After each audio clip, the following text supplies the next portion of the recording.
Hey everyone, Kevin Yoder here with Yoder Real Estate. Today I'm going to address the biggest question that we've received in the last 3 months is what's going on with housing inventory and what does it mean to me when I'm looking to buy a home or sell a home.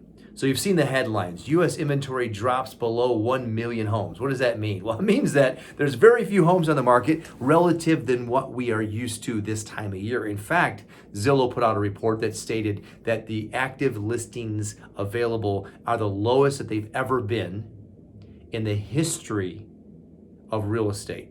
That's a pretty bold assessment of where we are in real estate.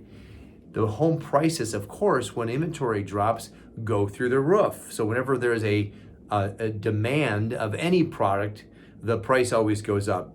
Here's how much pricing has gone up with real estate just in 1 year, 20%. So inventory levels at an all-time low. By the way, I'll put a graph below which will really show you where they've been and where they are going, where they are now. Okay, so if you're a seller, what do you do about this? Well, assuming you can land on the next home, which is the biggest concern, I think, for most folks that are in an existing home, as we've spoken with, hundreds and thousands of sellers that are looking to make a move, but they don't want to because they can't find the next place, is get clear on what you're looking for and then let your agent know that. Now, if you hire the right agent, you're gonna be able to get access to off-market listings. And so what we're doing a lot of times is matching a seller up with the next property. And it's something that's just not even on the market, okay? So we can line you right up and match you up that way. So off-market listings is a big one. There's such a thing as reverse contingencies, which means that we can put a clause in the contract which states that you don't need to actually officially enact your contract until you've found that next home.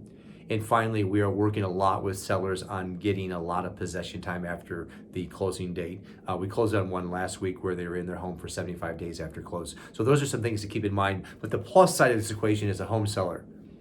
There, with this low inventory being at a record level, that also means that home prices are at an all-time high. Now, all of this is all relative to something else. And I want to take you back in time, if I can, to 2010, when we were in an all-on free fall for pricing. Sellers would say to me, I would love to sell my home, but I cannot. Why not? Because I'm upside down underwater, which simply means that a homeowner owes less, or let me restate that. The homeowner owes more than the property is worth. Okay, so they have a mortgage balance and it's X amount and the price of the home is here. And so they literally can't sell if they want to without bringing money to close. So that's a desperate situation. So we're so far removed from that. I think a lot of people forget that. So remember, as a seller, you now have the ability to do it. You have plenty of equity, more than you've ever had in your life, likely. And the third thing is, now what do we do about that? How do we win in this market? Well, find the next place, build in enough time for you to navigate from home A to home B, and then get you there. So just remember that the biggest piece here is that you have the ability to move, whereas so many sellers did not have the ability to do that back 10 years ago. And it's hard to believe that, but it's true. Home buyers, if you're looking to buy in this market, off market, your agent must have access to homes that are not on the market. Now, we could always face the multiple offer situations like everyone else is, but we found it to be a much better experience for the home buyer to give them a few more options of homes that are not listed on the market. They're sometimes called pocket listings, off-market listings, and we have a list of those homes that we work with our buyers every single day. So if you're a seller, look for a home that's off-market. If you're a buyer, do the same thing. And those are a couple ways that you can win in this market. If you want to know what your home is worth in today's market, you've gained some massive equity over the last few years,